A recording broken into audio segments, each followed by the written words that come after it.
Selamat pagi anak-anak ibu sekalian.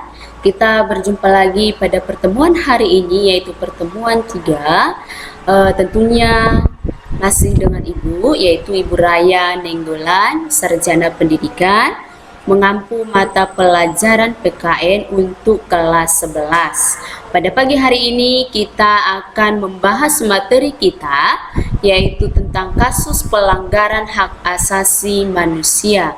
Nah, tetapi sebelum kita memulai pelajaran kita, ada baiknya kita berdoa menurut agama dan kepercayaan kita masing-masing.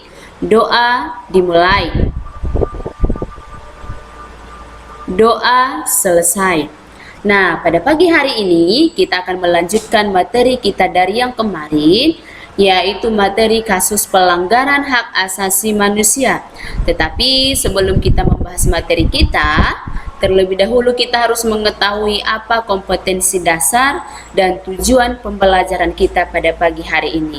Nah, yang pertama adalah kompetensi dasarnya, yaitu 3.1 menganalisis pelanggaran hak asasi manusia dalam perspektif Pancasila dalam kehidupan berbangsa dan bernegara.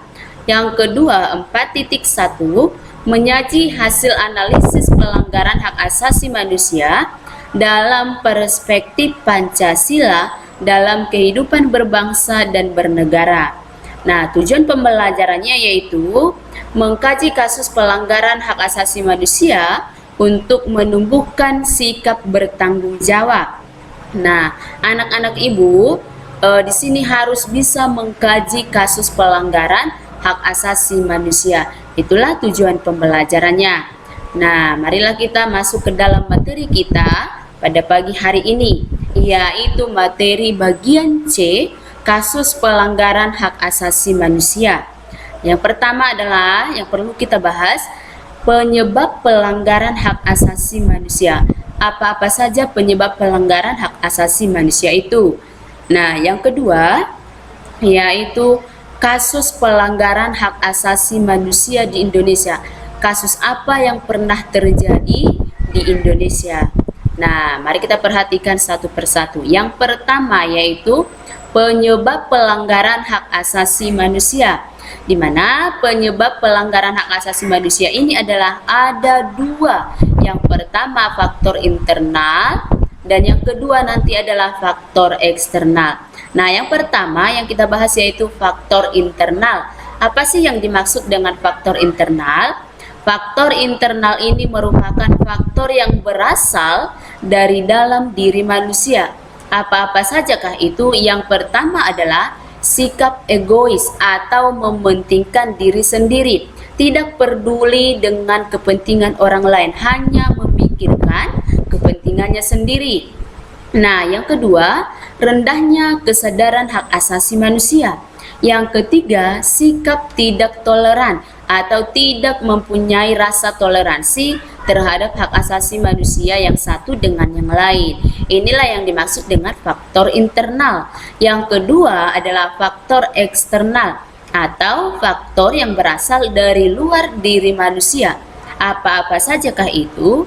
Yang pertama adalah penyalahgunaan kekuasaan, di mana suatu kekuasaan atau suatu kepemimpinan yang diberikan kepada seseorang tidak digunakan dengan baik. Yang kedua, ketidaktegasan aparat penegak hukum.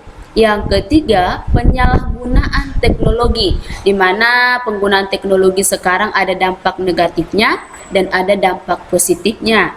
Nah, yang selanjutnya adalah kesenjangan sosial dan ekonomi yang tinggi atau ketidakmerataan atau ketidakseimbangan ekonomi masyarakat pada zaman sekarang. Nah, boleh kita lihat di gambar ini. Gambar apa sih ini? Ini merupakan salah satu gambar pencemaran lingkungan yang diakibatkan limbah pabrik dan yang merupakan adalah salah satu pelanggaran hak asasi manusia. Di mana gambar ini termasuk faktor eksternal atau faktor yang berasal dari luar diri manusia, yaitu penyalahgunaan teknologi. Di mana penyalahgunaan teknologi ini dapat mengakibatkan pencemaran lingkungan. Di mana pencemaran lingkungan itu dapat mengakibatkan atau menimbulkan ketidaknyamanan pada seseorang atau dapat mempengaruhi kesehatan seseorang. Nah, jadi gambar ini dapat dikatakan suatu pelanggaran hak asasi manusia, di mana penyalahgunaan teknologi atau penggunaan teknologi sekarang ada dampak positifnya dan ada dampak negatifnya. Inilah salah satu dampak negatifnya yang bisa mengakibatkan suatu pelanggaran hak asasi manusia. Nah, yang kedua yaitu gambar kesenjangan sosial ekonomi atau ketidakmerataan kehidupan masyarakat, di mana ada yang ekonominya yang tinggi dan ada ekonominya yang rendah, sehingga di mana kehidupan seseorang yang ekonominya tinggi akan tentunya masih ada yang tidak menghargai yang ekonominya rendah. Jadi inilah yang dapat mengakibatkan pelanggaran suatu hak asasi manusia, tidak menghargai hak asasi manusia yang lain. Nah, boleh kita lihat dari gambar ini, di mana kehidupan masyarakat itu masih berbeda-beda. Ada yang kehidupan sosialnya, ekonominya tinggi, dan ada yang kehidupan ekonominya rendah. Inilah maksud dari gambar ini. Dan gambar ini merupakan salah satu gambar yang dapat menunjukkan salah satu pelanggaran hak asasi manusia. Nah, yang kedua yaitu kasus pelanggaran hak asasi manusia. Apa-apa saja sih kasus yang pernah terjadi di Indonesia? Yang pertama itu boleh kita lihat yaitu kerusuhan Tanjung Priok tanggal 12 September 1984. Yang kedua yaitu penyerbuan kantor Partai Demokrasi Indonesia. Yang ketiga, penembakan mahasiswa Universitas Trisakti. Yang keempat, penculikan aktivis, di mana ini kasus yang sudah pernah terjadi ini merupakan kasus pelanggaran HAM berat. Nah, boleh kita lihat beberapa contoh gambar kasus pelanggaran hak asasi manusia.